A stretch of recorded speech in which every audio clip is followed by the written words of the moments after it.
me out, everybody. The Last Jedi has been one of the most intriguing, frustrating, and the one Star Wars film that has continued to go through my mind since it premiered. And looking into this movie, I believe that The Last Jedi did not ruin Star Wars as many people like to say it did. And within this video, what we'll be diving into is my revisiting thoughts on the movie, because I have been revisiting every single Star Wars films leading up to Rise of Skywalker, a movie that I'm sure a lot of us are excited about. I know I am. And within this video, I wanted to give my thoughts on The Last Jedi and also dive into why I think this film did not ruin the Star Wars franchise. And this is coming from someone who, again, might be intrigued with a lot of the parts of this film, but are also frustrated by it. And there are many elements of this movie that I do really like.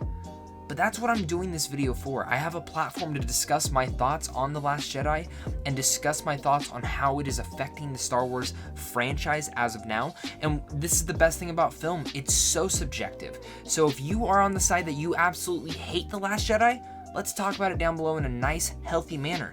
If you're one of the people who loves The Last Jedi, again, let's discuss it in a healthy manner. If you're just one of those people who are kind of in the middle, you love some parts, you dislike some parts, let's discuss it. I'm one of the people here who, while again, I might be frustrated and disappointed with elements of The Last Jedi, there are many moments that I love. And this is why it becomes one of the most frustrating and intriguing films for me in the Star Wars lore, is because there are certain things that I've just tweaked I think could have been made to be truly one of the best Star Wars films. And I know many people will have that thought to it.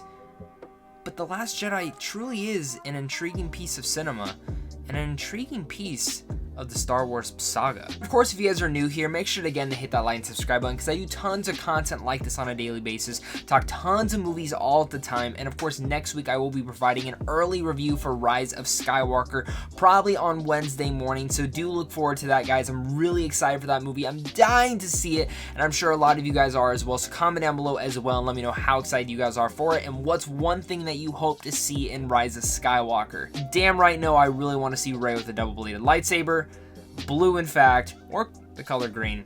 Whatever it would be, it'd be pretty damn cool. Last time I talked about Last Jedi on this channel was back when I walked out of the movie. And during that year, actually, that was one of the first years that I started reviewing film very much professionally. And when I walked out of The Last Jedi, I went with a big group of my friends. I walked out of the movie and I felt very conflicted.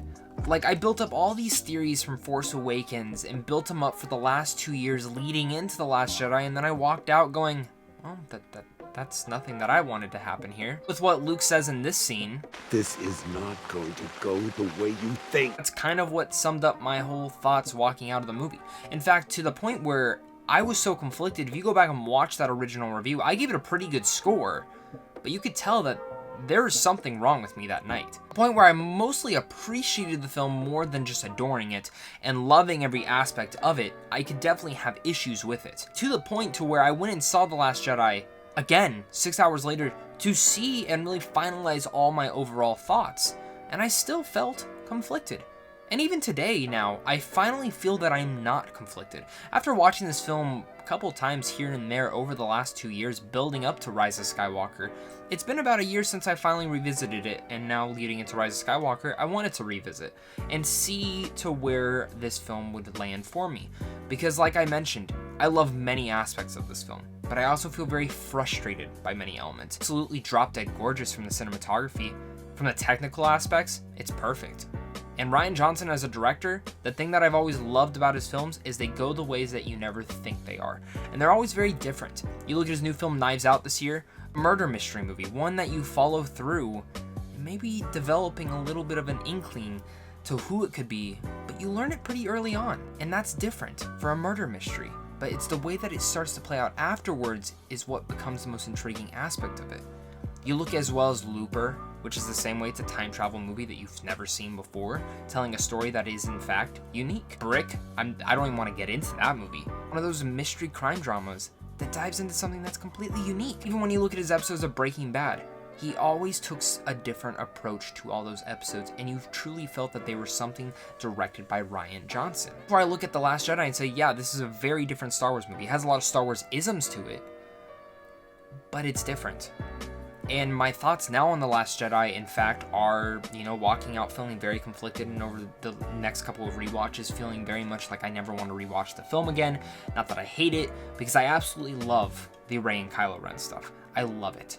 I love everything they did with Luke. I think it felt very fulfilling and actually led up to it in a perfect manner, especially for me at least. If you rewatch the original trilogy leading into this, it feels like that's where Luke would be. And putting myself in Luke's shoes, I feel like that's where I would have ended up going. Still feel that to even today. Today's standards, when I look at this movie, the couple instances that I have issues with and are some of the most frustrating parts of the movie is if you take out the Canto Bight stuff completely and take out a lot of the Admiral Holdo and Poe Dameron stuff. Take those elements out, I think it improves this movie to another standard. And I actually think it would improve everything overall.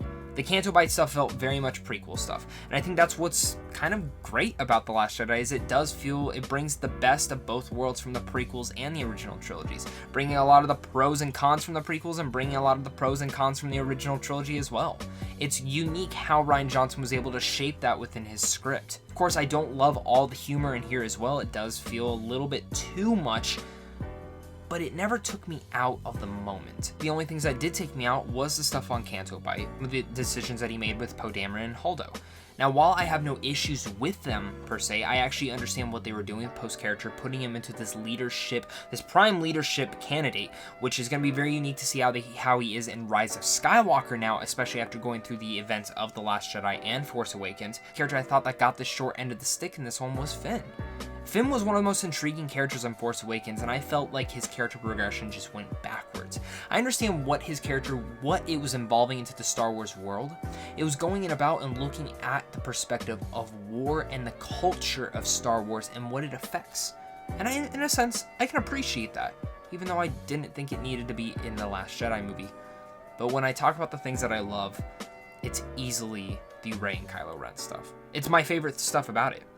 The intriguing elements of light versus good, the balance of light and darkness, the Sith and the Jedi, everything in that instance is just pure beauty. And you also look at the Luke stuff and how it progresses and compares to that instance. It's some of the most intriguing parts of it that I absolutely fall fascinatingly in love with. I think something we should look at is that the middle section of any trilogy is always going to be the hardest. JJ left him with a dead Han Solo, a Luke Skywalker who's disappeared onto an island of nowhere, and I think a lot of people do not understand that. Like, JJ set that part up. It was obviously Rian Johnson's direction to take where he wanted to take the story in that part, but we have to look at it and say, Luke is on an island, left the rebellion, left all of that behind. Where did we think Rian Johnson was going to pick it up at? Rian Johnson sets up a very compelling film that didn't just bring about new questions to the Star Wars universe, but also adding in that this is not just the same old stuff that we've had before where it's good versus bad. It adds a lot of intriguing questions, which made me start to think more on Star Wars. What you want to look into this film is what this film frames itself as being the importance of the Jedi. That it doesn't come from stupid little midi-chlorians or the one single random lucky genetic family that we love to God. How the legend of being the Last Jedi is more important than actually being the Last Jedi. People look at this and go, how dare Star Wars expand the universe and ask new questions and go into new avenues that it should have never dreamed before. Actually going into that part, that's where I felt like the fandom got hurt the most. And diving into that now, what made people hate this movie or adore it? I think everything I just mentioned above is what really splits people. People love the Luke stuff. People also hate the Luke stuff. People love the Rey and Kylo Ren stuff. Others despise it. People absolutely actually really like what Rian Johnson did with the Canto Bight, the Finn, the Rose stuff. Other people hate it. And etc, etc, and etc. You can keep hearing me out on this part, guys. And I know many of you guys are probably in the comment section going, oh my god, he's an idiot. But this is one opinion to another. Even tying into what I was just saying, there's that discussion between Kylo Ren and Rey where he's saying, let the past die. Let it all die. Let something new occur. And it's kind of like Rian Johnson that was his way of saying, let's do that with Star Wars. Let's shake up the mix of it, because many complaints from Force Awakens was it's too much like The New Hope. And yes, Last Jedi does have a lot of parallels to Empire Strikes Back and Return of the Jedi. But at the same time, it was also doing different things. People complain about that. So it's like, what do you want? When you look at the whole Star Wars franchise in general, it can be looked at as a mixed bag. And when I talk about Star Wars, I like to say that I take the good, the bad, the ugly, all of it, and I still love it and appreciate it because it's Star Wars. And I love this world, and I'm along for the ride for any of the storytelling capabilities that they're gonna tell through cartoons, through live action shows, to even the movies. It's not my story to tell. It's my story. I can theorize all I want, but I can definitely still sit there and enjoy for what the journey they're gonna take me on. And speaking about theorization, I think that's another part that actually hurt The Last Jedi and actually really dove into all the fandom theorizing so many different things after Force Awakens. And I will go as far to say, I know there are many questions that happened in Force Awakens that we all ended the movie and we're like, okay, who's that? What's this? What's that? And Last Jedi really didn't give us satisfying answers, or in fact answers at all. Like who are the Knights of Ren? Who was Snoke? Which I always have the argument to Snoke is that, well, when the original trilogy came out, Palpatine pretty much was in the same thing of, well, who's Palpatine? And, you know, and then we got the prequel trilogy, now we know who he is. I'm not saying we're going to get a prequel trilogy about Snoke, but who is Snoke? Who are the Knights of Ren? Who are Rey's parents? Did Luke Skywalker leave? How big of a badass is he now? Are we going to see him pull out 2 lightsabers and fight all at once? No. We didn't get all those answers. And if we did, we didn't get all the ones that we wanted it to be. We got some answers, and some we didn't. Some got chopped right in half. Sorry, Snoke. And other ones we just got left in the air to answers that maybe we hated. And that's where I think a lot of it hurt, was how much the theorizing killed this franchise. And I think killed some of the fandom because people felt betrayed. But it wasn't our movie to tell. It wasn't our story to tell. It was the filmmaker's story to tell. I think once you put that beyond yourself, is that all the theorization, everything that you wanted to happen in the movie didn't happen, you can now dive into the movie into a different perspective and just accept it for what it is. And not everyone's going to be able to do that. I don't expect you to. But I do think this film deserves a new look at it. Many sequences throughout this movie that I absolutely love. The opening scene with Poe and the space fight and the way that it looks, while I hate the humor in that moment. You also look at Rose's sister dying, what a fantastic shot that was. Luke throwing the lightsaber away, yeah, it's stupid that he did that, but also looking in his eyes and hearing about Han Solo was really tragic. Pretty much is the slowest space chase ever in cinema, but it's poignant for that part. Kylo Ren fight for the light is intriguing. Leia space flying is kind of dumb. R2 and Luke back together, big goosebumps throughout that thing. Rose's introduction, Finn trying to run away, yeah, kind of dumb. But when we look at it, the legendary Jedi himself, Luke Skywalker, he fought against the entirety of a First Order army by himself. That myth and that moment of legendary status that inspired the Resistance to gain back hope, and also inspire the children that are actually in here, which are some of the parts that I actually really liked. Give them power and hope to what this whole film really has a dauntless task of beating down the hopeless sense in you throughout it. You see many people die throughout it. Rest in peace, Admiral Akbar. You died in a horrible way, but it's the hopelessness that this film builds about throughout the whole entirety of its runtime, all the way to the end. And you leave at the end going, very hopeful and wondering where the future of Star Wars takes us now.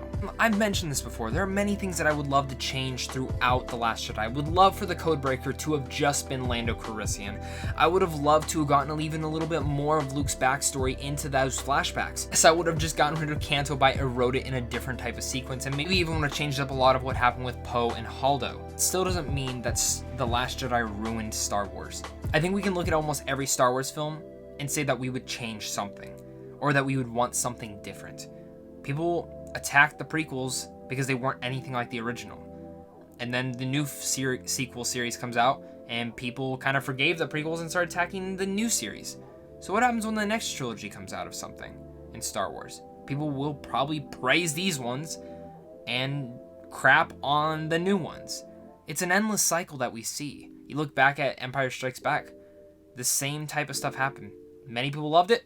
Many people hated it. I'm not saying The Last Jedi is as great as The Empire Strikes Back. By no means is it. Empire Strikes Back is one of the best films ever created.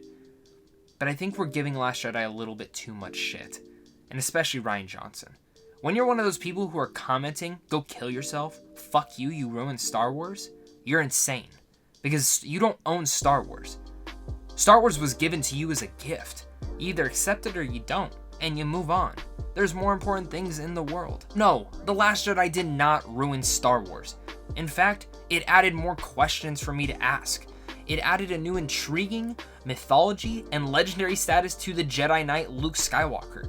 And while I absolutely do not like the Canto Bight scene, or the Poe's decision in his character progression, or how they tried to get him to that commanding status of where his character is at now heading the Rise of Skywalker, I still think this is the most intriguing and frustrating Star Wars film, because it's continued to be in my mind since it premiered. To me, this film adds layers to Star Wars lore, franchise, and its core understanding of what being an important figure in the world that so desperately needs one will do. I think this movie is pure brilliant at times. And everything with Luke feels perfectly in line with what the original trilogy set up, and adds more layers to his character than we could have explored in the 3 previous films. It's a different Luke than we've grew up with. And given, I didn't grow up with him from when I was younger. I grew up from only around 11, 12 years ago, because I'm a pretty young person. But coming from my perspective, I think we need to accept this understanding. This film bleeds with desperation, and not from the filmmakers, but from the characters, and doing all that they can do to survive. It's that hopelessness tone, and the hopeful tone by the end, that inspires the resistance to continue. And, like I said, the Rey and Kylo stuff is perfect. I love that whole Force connection. I love diving into what the Force can do. And it really all just goes back to that the importance of the Jedi doesn't come from some stupid midichlorian, or even just one dumb, random genetic family that is the most powerful in all the galaxy. It's within the mythology. And the legend of being that Last Jedi is actually more important than actually just being the Last Jedi. I love what the Last Jedi has to say. And like I mentioned, I do not think this film ruined Star Wars. It had some bad moments to it. But you can look at many of the Star Wars films and really pick apart certain elements from each one. The prequels and even the original trilogy. No, none of these trilogies have been planned out besides the prequels. And we can look at that and appreciate it for what it is. So if I were to review and give The Last Jedi a rating now, I'd probably give it a B+, maybe even still stick with an A- at my original score. I appreciate this film in its whole entirety. I adore many moments, I love many moments, and in fact, I find many moments to be super intriguing. I love all the new questions it asks. And may Rise of Skywalker be able to just retcon many of the questions that we had in here and maybe get rid of some stuff? Maybe. But I also think it's going to continue some story fragments that he did set up. The Last Jedi is not the worst Star Wars film. It's definitely not even one of the worst films ever created. It's one that is stuck in my mind. And I know, film's subjective. This is my thoughts to why I think The Last Jedi did not ruin Star Wars. To why I think it improved it. To why I think it added new elements to it. Last Jedi added elements, and we just threw them back at them. We just said, no, we don't want any of that. And if anyone's at fault, it's us, the fans, for ruining the Star Wars fandom. Because we didn't take what we had, and we just didn't go along with it. Even if you don't like it, that's okay. It's okay to not like something. But that doesn't mean that we should crap all over it. It should discuss and add in healthy conversation to the lore and to the Star Wars fandom. That's what it should do. Because film is so subjective, but film can bring people together. It shouldn't be tearing people apart. Yes, like I said, this isn't my favorite Star Wars film. I love aspects of it. I adore aspects of it, and I do think it's pure brilliant at times. There are elements I don't like. But at this point, I'm just reiterating stuff that I've already said throughout this video, guys. Thank you guys again so much for clicking on this and watching this. If you guys are new here, make sure again to hit that like and subscribe button so you guys can check out my Rise of Skywalker review coming up next week. And of course, many other Star Wars videos and a bunch of other videos for the end of the year coming up, guys. You guys are seriously all the best. I can't wait to read those comment sections. I know people are going to hate on me. I know people are going to get in fights, but we don't want that. We want this to be a safe, fun community down below in the comments, guys. And of course, go hit up all my social media links. Let's talk about it over on Twitter. What are your guys' thoughts? And I will be posting that reaction to Rise of Skywalker very much soon. Thank you guys again so much for clicking on this. And of course, until next time, may the Force be with us all.